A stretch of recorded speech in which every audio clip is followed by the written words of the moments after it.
No livro de Juízes, tem uma história incrível de espionagem e libertação que muitas vezes passa batido.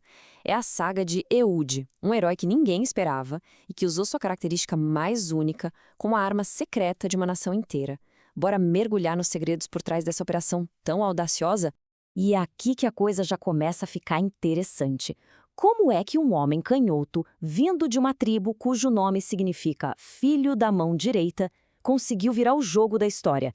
Essa contradição aparente não é só um detalhe, não. É a chave de tudo. Então, para a gente entender o plano, a gente precisa primeiro entender quem era essa figura. Eude, filho de Gera, da tribo de Benjamim. E é exatamente aqui que a genialidade de toda essa história começa a aparecer. Olha só que interessante esse contraste. De um lado, o nome da tribo, Benjamim, que é uma celebração da mão direita, a mão de honra. E do outro, o nosso herói, Eude, que era canhoto. É justamente essa ironia cultural que vai ser a base da vantagem tática dele. Esse detalhe, que parece tão pequeno, muda tudo. Naquela época, ser canhoto não era só algo incomum. Para o Eude, isso se tornou o disfarce perfeito. Porque, afinal, ninguém esperaria que a ameaça viesse justamente da mão esquerda. Ok, mas para a gente ter uma ideia do tamanho da coragem do Eude, a gente precisa dar uma olhada no cenário da época. E aí entra em cena Eglon, o rei de Moab, que dominava Israel com mão de ferro. Pensa só, 18 anos. Por 18 longos anos, Israel viveu debaixo do domínio moabita. Isso são quase 2 décadas pagando tributos, sofrendo humilhação, perdendo a autonomia. Todo esse peso, claro, virou o combustível para a libertação.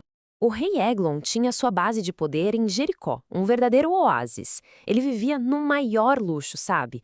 Em aposentos especiais, mais frescos para aguentar o calor do Vale do Jordão. E todo esse poder era mantido por um sistema em que Israel era forçado a pagar impostos pesadíssimos, basicamente sustentando a riqueza de Moabe. E quando o texto diz que ele era muito gordo, isso vai muito além da aparência. Na cultura daquele tempo, a obesidade extrema do Eglon era um símbolo de status e um bem visível. Significava que ele tinha tanta riqueza que não precisava fazer nenhum esforço, vivendo do trabalho dos outros. Ele era, literalmente, a personificação da opressão. Beleza, cenário montado. Agora vamos voltar para o plano do Eude. Como exatamente ele transformou o fato de ser canhoto em uma arma mortal? O segredo todo estava em usar as expectativas do inimigo contra eles mesmos. A tática era genial e de uma simplicidade incrível. Eude escondeu a adaga na coxa direita. Os guardas, que estavam acostumados a revistar o lado esquerdo de um homem destro, onde a espada ficaria, simplesmente ignoraram o lado direito. Assim, a mão esquerda dele permitiu que ele entrasse no palácio armado, sem levantar nenhuma suspeita. É agora que a coisa fica tensa. Eude já está dentro do palácio, o plano está em ação, e qualquer errinho podia significar não só a morte dele, mas o fim da esperança de Israel.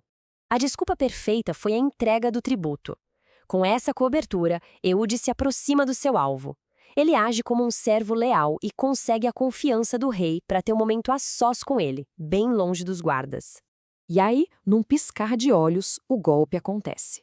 Com uma rapidez surpreendente, Eude saca a adaga com a mão esquerda e ataca. A missão é cumprida com uma precisão cirúrgica. Mas a parte mais perigosa, a fuga, estava só começando. Durante a fuga tem um detalhe super interessante. Ele passa por umas esculturas perto de Gilgal. Em hebraico, a palavra é Pesel. O que isso significa? Provavelmente eram marcos de fronteira.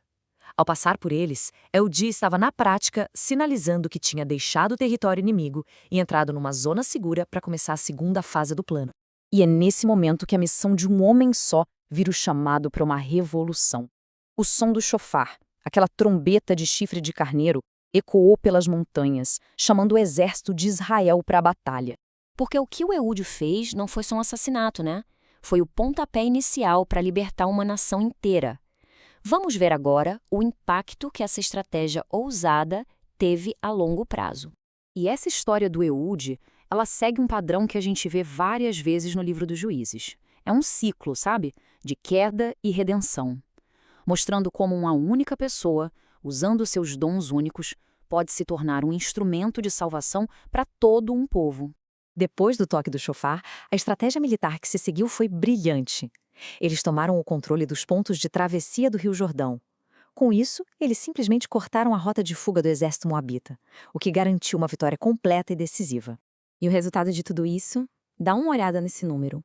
80 anos. 80 anos de paz. Um ato de coragem de um homem canhoto e estratégico garantiu segurança e prosperidade por gerações. É um legado impressionante para uma operação que dependeu de uma adaga escondida e da mão que ninguém esperava. A história do Ehud é um lembrete incrível, né? De que muitas vezes as maiores vantagens estão escondidas exatamente onde a gente menos espera. E isso faz a gente se perguntar que outros segredos, outras estratégias codificadas em detalhes culturais e textos antigos ainda estão por aí, esperando para nos ensinar sobre coragem, estratégia e sobre a própria natureza humana.